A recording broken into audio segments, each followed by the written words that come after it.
co-founder of Gaborone Book Festival Trust.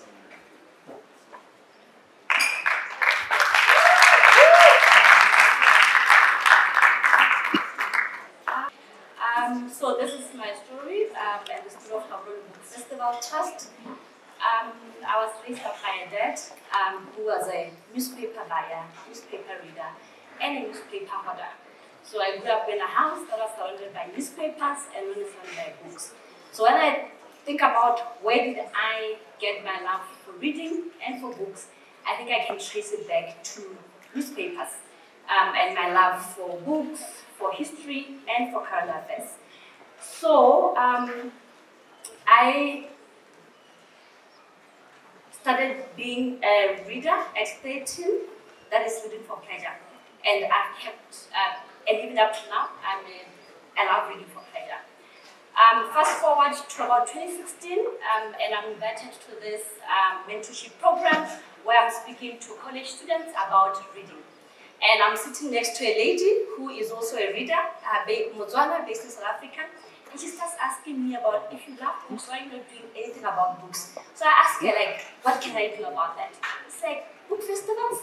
Do you know a book festival? I'm like, I've never been to one. So she gives me a few ideas of how that looks like, and I start researching about book festivals on the continent.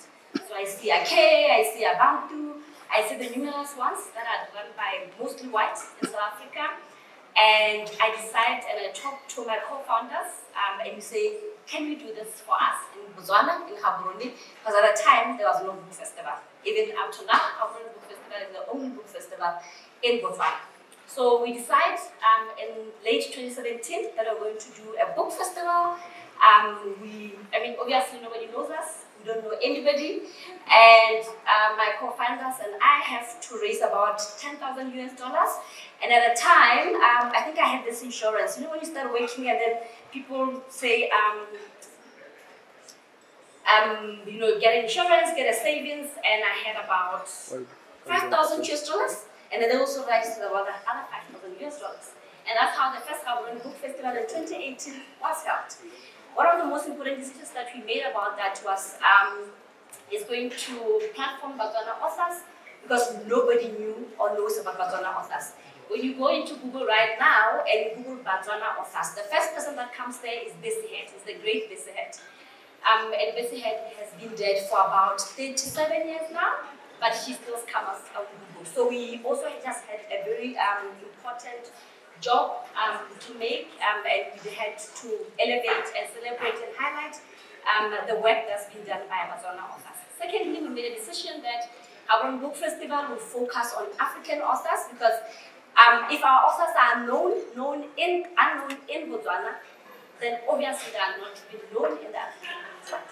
And then what we wanted to do was to say, okay, we will bring Botswana authors on this platform, but also bring other African authors on this platform, so that Botswana authors and Botswana readers can also know and get intimate more with African authors. So that's the work that we do. That's what I do with my co-founders. It's been 6 years now. We have hosted over 100 authors in our different platforms, and authors across the continent, and some who live in the diaspora, and through different platforms that we have. I think the most important thing that we've also done and made a decision about is our school outreach program. We go out and activate in schools and read aloud to students, but we read them African stories. We commission some of our authors in the country to write the stories that we activate across the country. Just last year alone, we read aloud to about 60,000 students in 7 days as an activation. And at the moment, one of the things that we are doing is we're also working on an EPUB that features Botswana authors who are children's writers that we had, we trained them last year through a partnership with the University of East Anglia, and we're looking forward to then taking this EPUB, which is also our stories, on the road.